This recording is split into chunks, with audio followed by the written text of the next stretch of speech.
서울시장 보궐선거에서 국민의힘 오세훈 후보가 우세하다는 여론조사 결과가 잇따르고 있는 가운데 여야 모두 이 결과를 곧이곧대로 믿어선 안 된다는 입장을 취하고 있습니다. 국민의힘은 민주당의 조직력을 고려하면 최종 결과를 단정할 수는 없다며 낙관론을 경계에 나섰고, 민주당은 결국 박빙의 승부가 될 거라며 지지층 결집에 힘을 쓰고 있습니다. 국회 취재기자 연결합니다. 송재인 기자. 네, 국회입니다. 네, 여야 모두 각자 이유는 다릅니다만 이 서울시장 판세를 놓고서 긴장을 놓지 않는 모습이네요. 네, 그렇습니다. 현재까지 여론조사로만 보면 국민의힘 오세훈 후보의 우세가 점쳐지는데요. 조선일보와 TV조선이 의뢰해 칸타코리아가 진행한 조사 결과에서는 오세훈 후보가 박영선 후보를 25.4%포인트나 앞서기도 했습니다. 하지만 여야 모두 여론조사를 그대로 믿어선 안 된다는 입장입니다. 먼저 민주당은 시간이 갈수록 박빙 승부가 펼쳐질 것으로 내다보고 있는데요.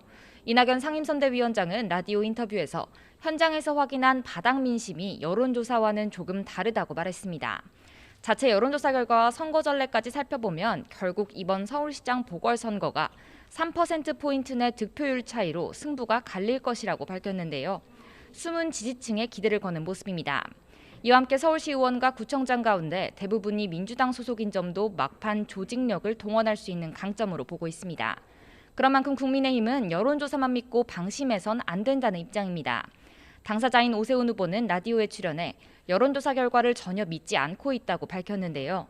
보궐선거가 휴일이라 선거율이 낮을 수 있고 서울시 조직에 대한 민주당 장악력도 큰 만큼 이번 선거를 쉽게 봐선 안 된다고 강조했습니다.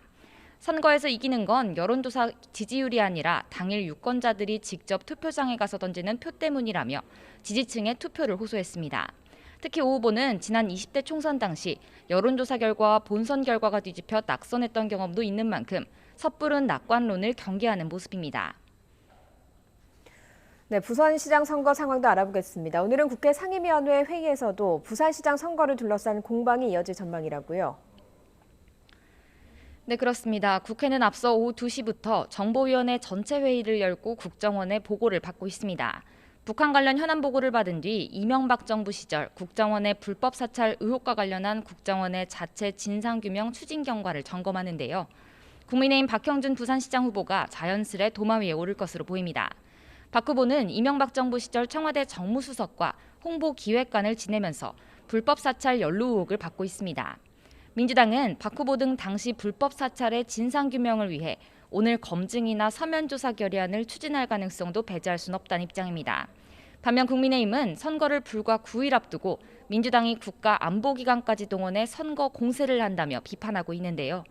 불법 사찰 이슈가 선거와 연결되지 않도록 공세 차단에 주력할 것으로 보입니다. 지금까지 국회에서 YTN 송재인입니다.